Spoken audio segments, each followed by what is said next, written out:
No Acre são 7 horas e 23 minutos. Já estou de volta com o terceiro bloco do Bom Dia Rio Branco desta segunda-feira, hoje 7 de agosto, agradecendo sempre a sua audiência, a sua companhia e relembrando que todas as informações que já foram exibidas no Bom Dia Rio Branco de hoje, você vai poder rever acessando o site www.oriobranco.net. Conforme eu anunciei antes do intervalo comercial, eu converso agora com o deputado federal Léo de Brito, do Partido dos Trabalhadores. Deputado, bom dia, seja bem-vindo mais uma vez ao Bom Dia Rio Branco. Bom dia, agradeço mais uma vez e bom dia também aos nossos telespectadores. Deputado, como é que está em Brasília os trabalhos por lá? Olha, nós sabemos que Brasília continua pegando fogo, né? Desde 2015 nós estamos vivendo uma crise política, isso redundou no impeachment da presidenta da República no ano passado. E na semana passada todo mundo pôde assistir ao vivo aquela mais uma sessão que acabou sendo uma sessão da vergonha nacional. Quando o senhor fala em sessão da vergonha nacional, a gente pode dizer que a Câmara dos Deputados teve 2 pesos e 2 medidas diferentes? Não tenho dúvida, não tenho dúvida. Se foi um entendimento de muitos deputados no ano passado em abrir o processo contra a presidenta Dilma, que no meu entendimento a questão da pedalada fiscal que foi praticada inclusive por outros governos não daria espaço para a abertura de um processo de impeachment contra a presidenta Dilma, muitos desses deputados que foram lá e fizeram um espetáculo, votaram em nome da sua família, em nome do seu bicho de estimação, agora, nessa vez, mostraram que tem 2 pesos e 2 medidas. Então, mostrou a hipocrisia desse processo todo. Agora, nós estamos falando do presidente da República que esteve lá nos porões do Palácio do Jaburu, estabeleceu que um assessor seu atuaria em favor da JF, isso tudo foi gravado, todo mundo teve acesso aos áudios, e uma mala de dinheiro de 500 mil aparece, uma mala que seria direcionada ao presidente da República no valor de 38 milhões, como ficou comprovado nas delações, e também, inclusive, no acompanhamento no monitoramento que foi feito pela Polícia Federal. Então, todos os encontros que foram feitos foram gravados, as provas eram robustas. Aliás, a gente precisava só de indícios para votar a autorização para o presidente da República. Mas, infelizmente, o povo não se mobilizou nas ruas, nós não tivemos batimento de panela. E o que o governo fez foi passar o rolo compressor por cima. Liberação aí de emendas, cargos, compra de deputados. Infelizmente foi isso que aconteceu. É justamente isso nesse processo. E a gente só tem a lamentar, o povo acordou no outro dia quando o presidente já estava salvo. É justamente isso que eu queria lhe perguntar. Muito se fala que existe uma troca de favores, como eu costumo dizer, a política franciscana. Toma lá, dá cá, dando o que se recebe. Dizem que lá em Brasília, quem tem conseguido liberação de emenda está sendo ali comprado pela equipe do presidente Temer. Existe isso em Brasília mesmo hoje? Olha, foi feito, ao longo de todo esse processo, foi feito um processo de negociação.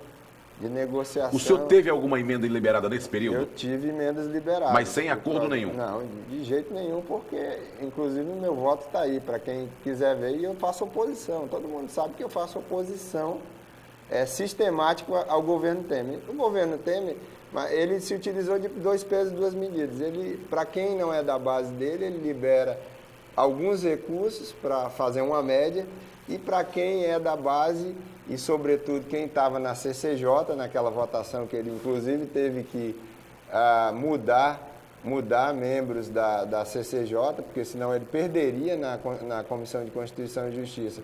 E para aqueles que se apresentaram na última quarta-feira votando contra ele, nós tivemos aí um mundo substancial de emendas que foram liberadas, não só emendas, porque as emendas é o que aparece, mas você tem recursos extra-orçamentários também, você tem determinadas situações de nomeações que foram feitas, você tem a ameaça que foi feita a deputados que hoje têm cargos no governo federal, que se não votassem a favor do presidente, poderiam perder esses cargos. Então, o jogo que o governo federal, que o presidente Temer, foi um jogo muito bruto e sujo para se manter no poder. Foi isso que aconteceu e na última quarta-feira nós vimos o resultado. 263 deputados ajudaram o presidente, mais 20 que se ausentaram, porque esses que se ausentaram também ajudaram o presidente da República, e nós tivemos aí honrosos 227 parlamentares que votaram conforme a consciência e conforme o que estava na denúncia do procurador Janot, no relatório do deputado Sveita, que perdeu lá na Comissão de Constituição e Justiça, mas as pessoas sabem o que aconteceu, porque apareceu tudo. Já faz aí mais de um mês que os fatos aconteceram e todo mundo sabe do famoso episódio da mala do dinheiro. Então, o famoso episódio da mala do dinheiro foi enterrado na semana passada pela Câmara dos Deputados. O parlamento hoje, que já tem, as pessoas já não aprovam tanto a ação do parlamento hoje. Em outras palavras, a política perdeu a credibilidade. Agora, cada vez mais, infelizmente, a nossa Câmara dos Deputados, a credibilidade está lá embaixo. Deputado, mesmo com todo esse jogo lá em Brasília, troca de favores, negociação de voto para se conseguir a liberação de emendas, o senhor conseguiu no primeiro semestre mais de 2 milhões, né, de liberação de recursos para todo o Estado. Vai para onde esse dinheiro? Olha, é importante dizer que quando se tem bons projetos nas prefeituras e no governo, esses projetos eles conseguem ser bem contemplados. Então eu agradeço muito aos prefeitos, o prefeito Marcos Alexandre, o prefeito Bené, que também teve emendas liberadas, e o governo do estado, porque fizeram bons projetos e agora tá aí os frutos. Então, já essas emendas são emendas ainda da época que eu fiz, que eu fiz a alocação em 2015, no governo da presidenta Dilma. E aqui em Rio Branco, a maioria dessas emendas são daqui de Rio Branco. Então, nós temos aí, hoje, um milhão de reais que foram liberados esse mês e vão ser lançados provavelmente essa semana para reforma e ampliação e construção de quadras esportivas, de espaços esportivos em 9 bairros de Rio Branco. Eu vou até aproveitar que lhe interromper e falar os bairros que são contemplados: Cadeia Velha, Pedro Roseno, Conjunto Esperança 3, Santa Inês, Adalberto Sena, Mascarenhas de Moraes, Xavier Maia, Bairro Vitória e Bela Vista. Exatamente, são bairros muito importantes no município de Rio Branco. Também temos o programa de calçadas, foram 500 mil reais que foram também liberados, são 11 bairros também que são beneficiados, 11 bairros de Rio Branco, então nós estamos falando aí de 20 bairros de Rio Branco. Você que é morador daqui do município de Rio Branco, as pessoas que são cadeirantes, os estudantes que às vezes têm que ter o acesso a uma escola, você está o caso da escola Diogo Feijó, que precisam ali, às vezes tem que dividir o espaço com os carros, tendo que andar no meio da via pública, no meio da rua. Agora tem o calçamento. Eu acho que é um dos programas mais importantes do prefeito Marcos Alexandre. 160 mil também para a área da saúde e juventude, que nós consideramos importante, questão das doenças sexualmente transmissíveis e também do uso indevido de drogas, no programa da Prefeitura e da Secretaria de Saúde, que é o programa Quero a Vida, e Jovem SUS, que é um programa que vai ser lançado agora, provavelmente no mês de setembro, exatamente contemplando inclusive bolsas para jovens que são multiplicadores, que vão fazer um trabalho de conscientização com outros jovens. E nós temos também recursos para a Fundação Hospitalar e outros recursos também foram liberados para Rio Branco. Além de Rio Branco, Porto Acre, Plácido de Castro, Sena Madureira. Então, são municípios que nós estamos contemplando com essas emendas, Chapuri também, essas emendas parlamentares. E eu quero destacar que era justamente sobre isso que eu ia falar com o senhor, que o senhor não vai para aquela questão da política partidária, porque eu vejo aqui destinação de emendas para Cruzeiro do Sul e também, onde é comandado pelo PMDB, e Plácido de Castro, que é pelo PSDB, e mesmo assim o senhor destinou recursos para lá, né, deputado? Exatamente, é importante ressaltar isso. Quando olho para a questão das minhas emendas, eu estou olhando para o povo. Sou um parlamentar do Partido dos Trabalhadores, estive no palanque dos nossos candidatos do PT e da Frente Popular, mas recebi a todos os prefeitos, os 22 prefeitos, agora, depois que eles assumiram, e posso dizer que destinei emendas para os 22 municípios do estado.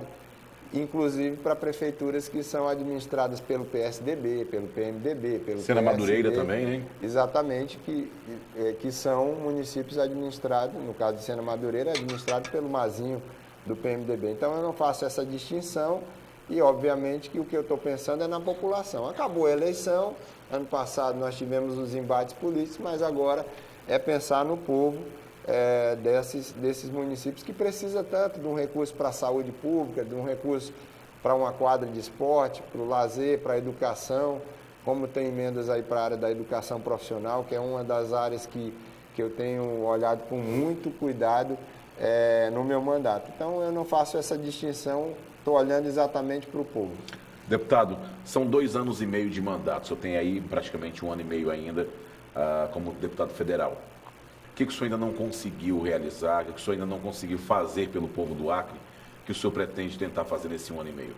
Olha, primeiro tem algumas bandeiras que nós abraçamos no nosso mandato que são importantes. Por exemplo, no debate da segurança pública. Hoje, eu entrei esse ano com um projeto de lei, que é um projeto de combate, de compensação do combate das forças estaduais aos crimes federais. Por exemplo, tráfico de drogas, contrabando. As forças, como a Polícia Civil e a Polícia Militar, fazem um trabalho belíssimo. Nós estamos vendo esse problema das facções. É um problema que é estrutural no Brasil. Se o governo federal não tomar uma atitude forte nesse sentido, nós vamos perder essa batalha. Mas a oposição diz que os recursos vêm e são mal administrados. Nós temos, inclusive, 70 milhões agora de recursos que nós fizemos da bancada, que eram para ser liberados esse ano, e o governo Michel Temer não liberou, mesmo com o apelo da bancada, e inclusive foi colocado pela metade. E aí esse projeto de lei que eu tô de minha autoria, que já está inclusive para votação na Comissão de Segurança Pública e Crime Organizado, é um projeto de lei que estabelece o seguinte: quando nós tivermos a atuação das forças policiais locais, seja Polícia Civil ou Polícia Militar, em crimes que são crimes federais, que deveriam ser combatidos pela Polícia Federal, o Estado e as forças policiais, para equipamentos e outros insumos que são necessários para essa força policial, ele deve ser compensado pelo Fundo Nacional de Segurança Pública. Então, eu vejo que o governo do Estado está fazendo a sua parte. Está aí fazendo o bloqueio de celulares, isso inclusive está fazendo com que as facções retalhem essa situação. O governo tem atuado fortemente, prendendo inclusive os membros de facção. Agora, é uma fronteira enorme. Se o Exército, a Polícia Federal não atuarem fortemente nas fronteiras, o que nós estamos vendo agora? A Polícia Rodoviária Federal, nós estamos vendo inclusive o sucateamento da Polícia Rodoviária Federal agora. Corte de recursos para a Polícia Federal, até para passaporte, recentemente nós tivemos problema. Como é que nós vamos resolver o problema da segurança pública se não houver um ataque forte em relação à droga da fronteira? Nós estamos falando aí do Peru, da Bolívia. Em relação a outras causas, eu tenho cobrado muito a questão da BR-364, porque depois que o DENIT assumiu, só agora que está tendo uma ação, o DENIT assumiu a BR-364 em 2014, na época tinha manutenção e uma fiscalização que era feita pelo governo do estado, a trafegabilidade era praticamente plena até Cruzeiro do Sul. Nós temos cobrado isso, porque é o nosso papel como oposição. Em relação ao próprio linhão que vai para Cruzeiro do Sul, que só chegou até Sena Madureira, que nós temos ainda apagões acontecendo nos municípios de Mané Urbano, Feijó, Tarauacá, Cruzeiro do Sul, Mâncio Lima e Rodrigues Alves. Tem indústrias que querem se instalar lá, mas aí tem essa dificuldade energética. Era um projeto da presidenta Dilma que ia ser finalizado agora em 2018, e nós temos cobrado providências da ANEEL, temos cobrado providências do Ministério de Minas e Energia, da Eletrobras, para que esse projeto continue. E uma série de outras questões. Eu citar uma bandeira que nós temos levantado, que é importante aqui para o município de Rio Branco, que já está acontecendo, o mototaxímetro. Né? Eu levantei esse debate em 2015, agora já é uma realidade, já tivemos aí 10 mototáxis que utilizaram o mototaxímetro. De forma experimental? O povo gostou, os mototáxis foi uma reivindicação da própria categoria e agora nós estamos aí na fase final de aprovação de uma lei nacional para que nos municípios com mais de 40 mil habitantes seja obrigatório o mototaxímetro, porque ganha o usuário, você tem mais transparência e ganha também o mototaxista que não vai ter aquela situação de você ter concorrência desleal. Então são bandeiras que são importantes e obviamente que a principal bandeira do mandato é a educação. Nós temos aí trabalhado e conseguido a reforma de escolas, quadras para as escolas, temos trabalhado fortemente para fortalecer a educação profissional e também a educação superior. Temos colocado emendas para o IFAC, emendas também para a Universidade Federal do Acre. Então temos buscado ter essa atuação aí nessas áreas, sobretudo as áreas mais sociais, que são importantes e é uma característica do meu mandato. A juventude, a educação, o esporte, lazer, como nós estamos fazendo aí com a liberação dessas emendas e, obviamente, com os projetos de lei que nós temos, que estão tramitando na Câmara dos Deputados. Essa semana, inclusive, eu vou relatar um projeto que é importante para a juventude, que é um projeto de um deputado que estabelece a proibição, por exemplo, de pagamento de cobrança pelas universidades do diploma, né? Porque isso faz parte dos serviços. Né? Então, eu vou estar relatando na Comissão de Educação esse projeto. Então, é uma atuação parlamentar ampla que a gente quer consolidar até o final de 2018. Quando o senhor fala dessa atuação parlamentar ampla e que o senhor quer consolidar até o final de 2018, o senhor já pensa numa reeleição? Bem, o que eu penso sobre eleições é que quando você está no mandato, a sua reeleição é consequência do seu trabalho. Então, o que eu estou focado nesse momento? São 2 anos e meio de mandato, estou focado em trabalhar muito. Estou vindo nesse final de semana, estive na aldeia dos índios lá em Tarauacá, porque eu procuro rodar muito, conhecer pessoas, conhecer quais são as demandas específicas. Fui lá no Caucho, né, uma aldeia dos Unicuí, lá em Tarauacá, fui no município de Feijó. Então, eu procuro estar, nesse final de semana, eu procuro estar trabalhando muito. Quando a gente trabalha muito, eu acredito que o povo reconhece. Então, isso tem que ser consequência de um trabalho. Não adianta eu não trabalhar ou eu ficar num comodismo do mandato nos 4 anos e chegar de última hora e tentar fazer um trabalho para a minha reeleição focado na questão da reeleição, de me manter no poder.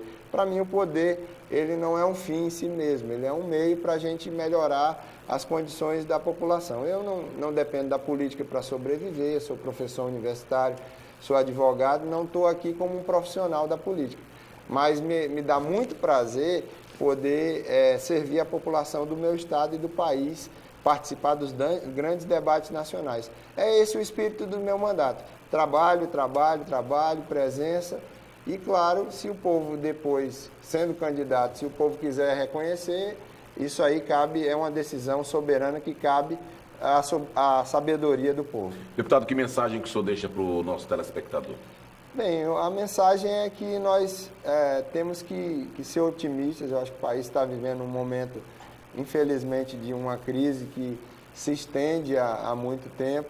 Nós estamos lutando, inclusive, para devolver ao povo o direito de votar com eleições diretas. Essa é a nossa bandeira nesse momento, do PT, do PSOL, da Rede, do PDT, do PCdoB. Estamos lutando por diretas já nesse momento, porque entendemos que o presidente que está aí é um presidente ilegítimo. Mas o fato de nós estarmos vivendo essa crise política não nos exime das responsabilidades de termos que atuar firmemente. E é exatamente isso que eu tenho procurado fazer e digo para a população que contem com o meu mandato. A população daqui de Rio Branco, dos municípios, de todos os municípios, podem contar com o meu mandato.